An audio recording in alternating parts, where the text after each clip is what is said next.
Hello everyone, welcome to Book Club Preview Writing Edition. My name is Michael, and today we're looking at Unit 3, pages 54 through 61. Now, the first page, page 54, at the very bottom, it has a simple writer's note.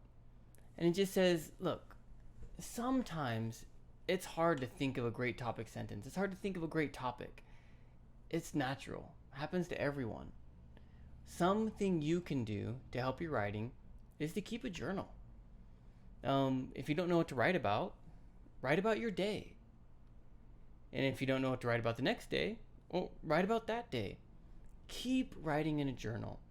And then, when you need to write a paragraph or you need to write a story, read back through your journal and you'll be amazed at what inspiration comes out. And then, as you continue journaling, your journaling becomes more and more developed and you start writing better or different ideas than just your day. The next activity is comma practice. Now I'm going to be honest here. Commas are one of my weaknesses. But as I was reading through this, I actually found it very helpful in understanding how to use a comma properly in English. I still need practice, I still need work, but that is one thing we get to study today. So if you look at page 55, it's pretty simple. It's just saying, hey, look, here are some sentences. Some of them need commas, some of them don't. Which ones are right, which ones are wrong, add commas where you need to. Now that's pretty tough because we haven't studied commas at all. And that's where we can actually look at page 232 and 234. So if you don't mind, flip over there really fast because I want to look at that. And I'm flipping over there myself. Here we have an explanation of commas. When we can use them, why we use them. And there are 5 main ways. So if you look at the first one, a comma is used in a list. I like chicken, pizza, turkey, and lasagna. Comma, comma, comma. We put commas in between those when we have a list. And there's some examples. We use a comma when we are separating two sentences and when combined with a conjunction word like and or but. But they're two sentences and we're combining them together. I like chicken, but I don't like beef or something like that. Those are two sentences, but we combine them with the word but. We need a comma. Another way, number 3, is when we have an introductory phrase, especially, like with time or something. In conclusion, first, because heavy rains, comma, which we'll look at later.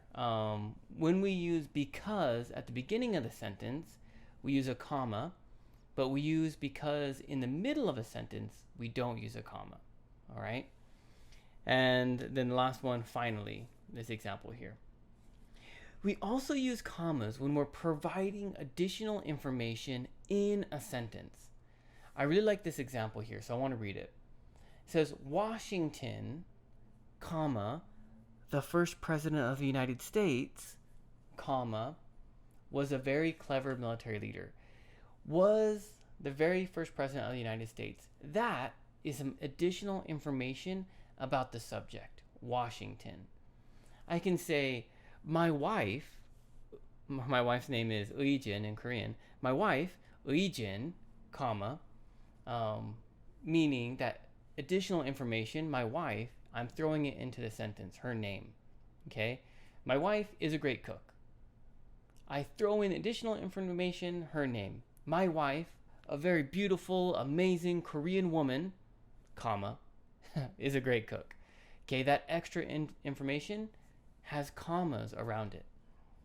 And then the last one, a comma is sometimes used with an adjective clause. And this one is a little bit more difficult to understand, a little bit more confusing.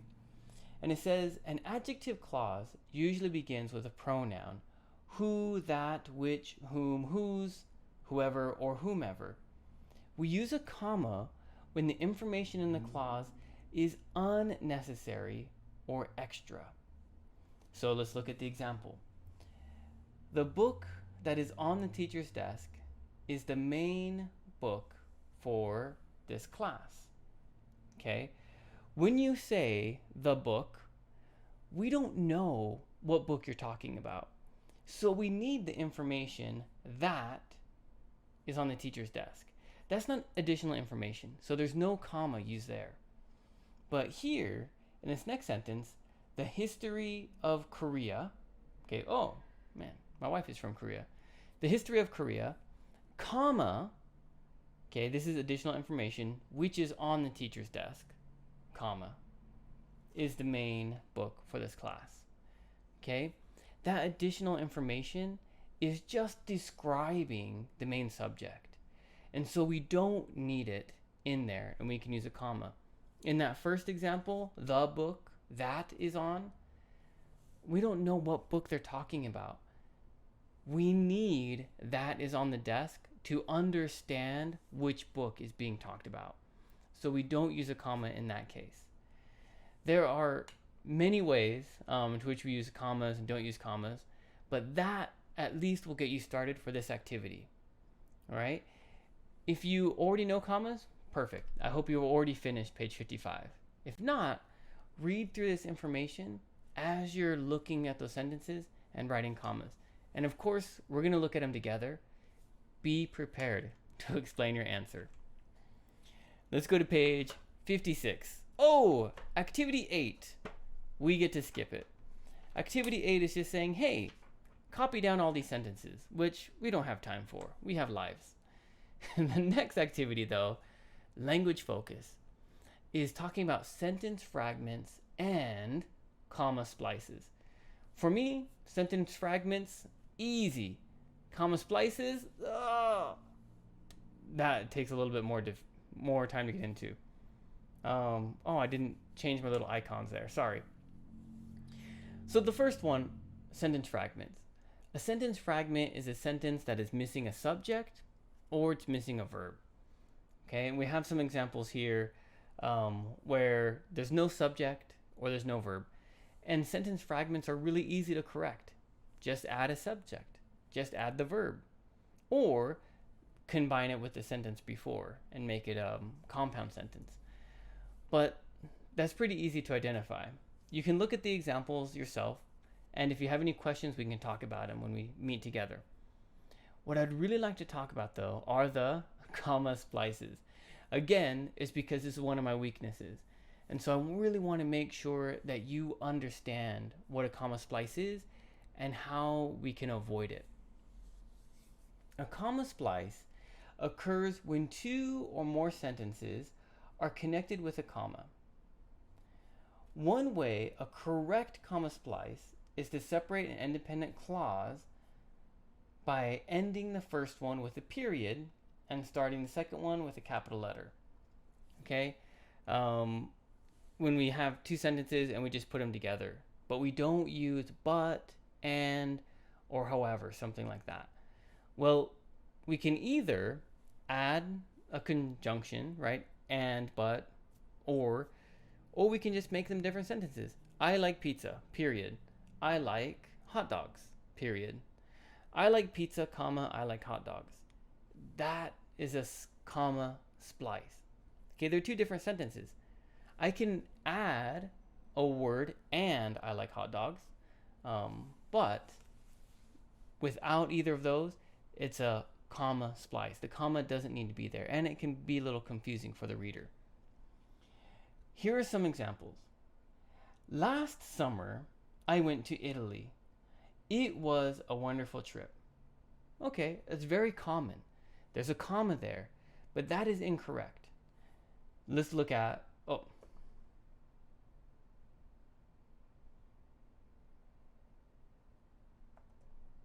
sorry. Here's the correction. I couldn't find out where the correction was. Couldn't find it. I went to Italy last summer, period. It was a wonderful trip, period. Right? The comma splice, we just took it apart, made two sentences.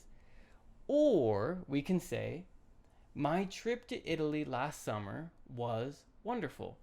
That actually just combined all the information. Building better sentences, that practice of combining information and sentences to one sentence is what they did here. In example number 2, and I'm just reading the error part, his original goal was to become a teacher, comma, splice. The political situation in Mexico at the time caused him to change his mind. Correction.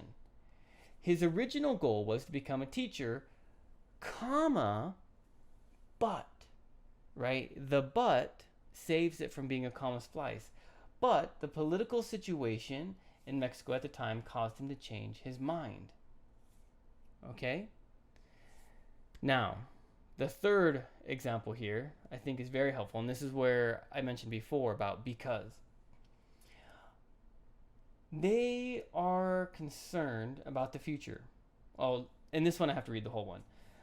Only a small number of university students choose a major in art. They are concerned about future job possibilities. Correction we have here. Only a small number of university students choose to major in art because, no comma, they are concerned about future job possibilities. We could also change this sentence. Because they are concerned about future job possibilities, comma, only a small number of university students major in art. Okay? If I put because first, then I need to add a comma. But if because is in the middle of the sentence, I don't need to add a comma. Okay? I'm really, really bad with comma splices. I throw commas in sentences all the time. I'm like, I feel like there should be a comma here.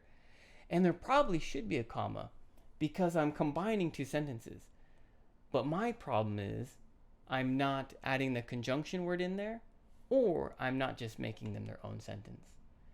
That's probably a similar thing that you might deal with, but here we can practice it at least.